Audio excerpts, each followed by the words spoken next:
میرا چھٹا سوال ہے نیوگ سے متعلق. ابھی تک ملک میں نیوگ سے متعلق کوئی قانون کیوں نہیں بنا؟ نیوگ کا کیا مطلب ہے؟ ہندو اسکرپچرز کے مطابق ایک عورت اپنے شوہر کے رہتے ہوئے کسی دوسرے مرد کے ساتھ جنسی تعلقات قائم کر سکتی ہے کچھ شرائط کے ساتھ.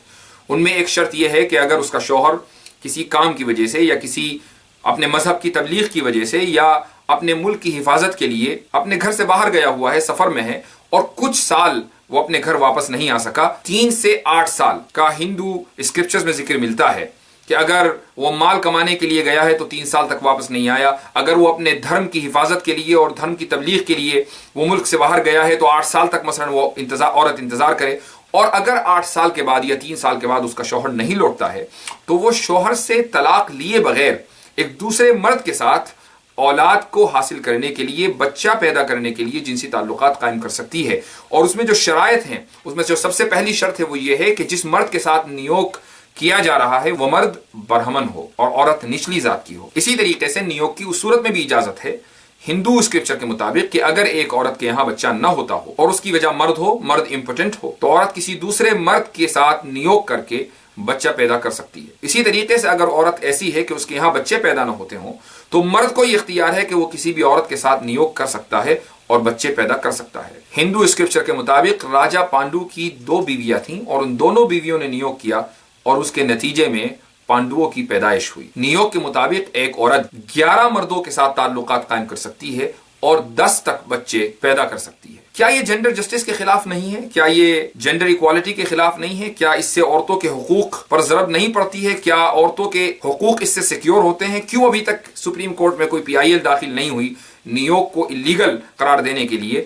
صرف اس وجہ سے کہ نیوگ منوسمرتی کے اوپر مبنی ایک لا ہے، ایک قانون ہے جس کا برہمنوں کے ذریعے استعمال ہوتا ہے اور برہمن مرد غیر برہمن عورتوں کا اس طریقے سے استحصال کرتے ہیں. یہی وجہ ہے کہ ایک تمل رائٹر پیرومل موروگن نے ایک کتاب لکھی جس کا عنوان تھا مدھورو بھاگن اور جس کا انگریزی ترجمہ ہوا ہے. اس انگریزی کتاب کا نام ہے 1 Part Woman. اس کتاب میں آتھر نے، رائٹر نے نیوگ کی جو پریکٹس ہے ہندو کلچر میں اس کے اوپر یہ پورا ناول لکھا ہے. وہ لوگ جو نیوگ پریکٹس کرتے ہیں یعنی برہمن، انہوں نے اس ناول کے آتھر پیرومل موروگن کے خلاف مدراس ہائی کورٹ میں ایک PIL داخل کی اور کہا کہ عدالت پیرومل موروگن کو مجبور کرے کہ وہ اپنی کتاب اور اپنا ناول واپس لے لیں اور اس ناول پر ہندوستان میں پابندی لگائی جانی چاہیے.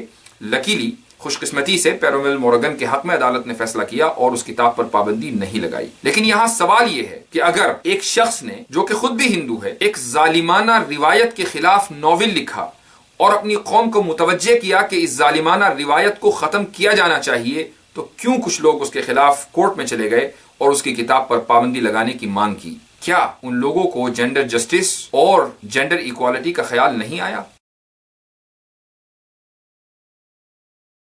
میرا 7واں سوال ہے کمبھ وواہ کے تعلق سے. کمبھ وواہ ایسی عورتوں کا کرایا جاتا ہے کہ جو مانگلک یعنی وہ لڑکیاں جب وہ پیدا ہوئیں تو منگل یعنی مارس ہندو ایسٹرولوجی کے مطابق پہلے، چوتھے، 7ویں، 8ویں یا 12ویں گھر میں ہو تو ایسی لڑکی کو مانگلک کہا جاتا ہے.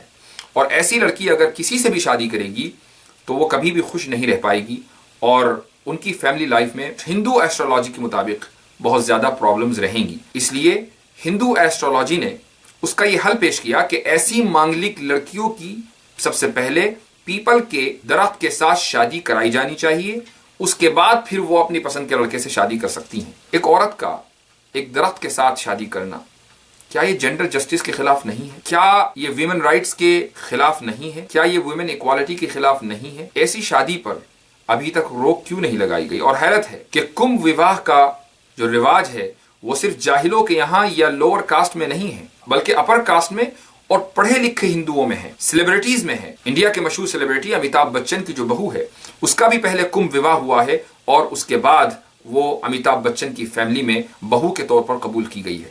اس لیے پولیگمی سے پہلے ہمیں ان سوالات کے جوابات ڈھونڈنے ہوں گے کہ آخر کس بنیاد پر پولیمری، پولی اینڈری، فرٹرنل پولی اینڈری، نیوگ اور کمبھ وواہ اور ہومو سیکشوالٹی جیسی روایات کو ہندوستان میں اور ہندوستان سے باہر لیگلائز کیا جا رہا ہے یا لیگلائز کرنے کی کوششیں کی جا رہی ہیں.